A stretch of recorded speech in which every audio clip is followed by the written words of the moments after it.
اعوذ باللہ من الشیطان الرجیم بسم اللہ الرحمن الرحیم وَإِذْ أَخَذْنَا مِيثَاقَكُمْ وَرَفَعْنَا فَوْقَكُمُ الطُّورَ خُذُوا مَا آتَيْنَاكُمْ بِقُوَّةٍ وَاسْمَعُوا إِلَى آخِرِ۔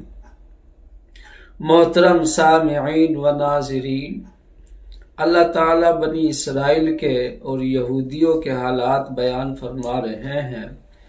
آیت کریمہ کا پہلا حصہ پہلے بھی ذکر ہو چکا۔ اللہ تعالیٰ اس میں بنی اسرائیل سے کہہ رہے ہیں کہ اے بنی اسرائیلیو، ہم نے تمہارے اوپر جو ہے ایک پہاڑ مسلط کیا، تمہارے اوپر پہاڑ رکھ دیا اور تم سے عہد لیا کہ تم اللہ کی بات سنو، اللہ کی کتاب یعنی تورات کو قبول کرو، اختیار کرو، اس پر ایمان لاؤ۔ چنانچہ اس کے بعد بنی اسرائیل کہتے ہیں اس مقام پر کہ ہم نے یہ بات پہلے بھی سنی تھی۔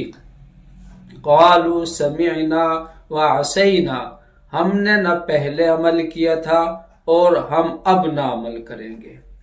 کتنی جرأت، کتنی جسارت اور کتنی بری بات ہے کہ اللہ تعالیٰ سے بغاوت، اللہ تعالیٰ کی بات کا سراسر انکار، علل اعلان اور کھلم کھلا انکار۔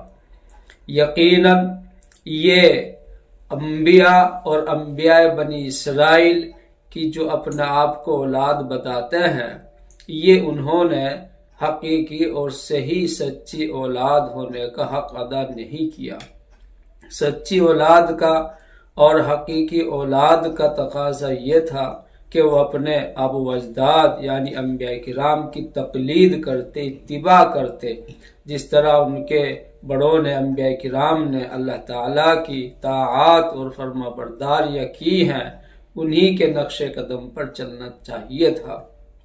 اس کے بعد اللہ تعالیٰ ان کی اور بات کو اس طرح بیان فرماتے ہیں وَأُشْرِبُوا فِي قُلُوبِهِمُ الْعِجْلَ بِكُفْرِهِمْ، کہ یہ سب اس لیے ہوا، یہ جو ان کی بری ذہنیت ہے اور یہ جو ان کی بری زبان ہے اور ان کے یہ جو برے عمل اور اعمال ہے، اس کی وجہ یہ ہے کہ ان کا وہ کفر جو انہوں نے بچڑا بنا کر کیا تھا اور اس کی عبادت کر کے کیا تھا، اس بچڑے کی محبت ان کے دلوں میں مضبوط طریقے سے جمی ہوئی ہے اور یہ اللہ کو چھوڑ کر اس کو معبود مان چکے تھے۔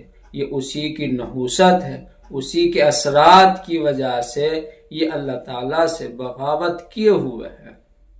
اللہ تعالیٰ فرماتے ہیں قُلْ بِئْسَ مَا يَأْمُرُكُمْ بِهِ ایمانکم ان کنتم مومنین، یہ اپنے آپ میں کہتے ہیں کہ ہم ماننے والے ہیں، ہم سننے سمجھنے عمل کرنے والے ہیں، ہم مومن ہیں، ہم مسلمان ہیں، یعنی اللہ کی اطاعت کرنے والے، اللہ کے ماننے والے ہیں۔ کیا ان کا ماننا اور ان کا ایمان انہیں یہی بری بری باتیں سکھاتا ہے؟ کیا ان کی ذہنیت یا ان کی اپنی کتاب کی تعلیمات یا ان کے آبا و اجداد کے اثرات اور ان کی تعلیمات کا یہی نتیجہ ہے کہ یہ جو بری بری باتیں کہتے ہیں اور یہ برے برے کام جو کرتے ہیں، کیا یہی ان کے آبا و اجداد نے سکھلایا؟ ان کی کتابوں نے ان کو یہی سکھلایا ہے؟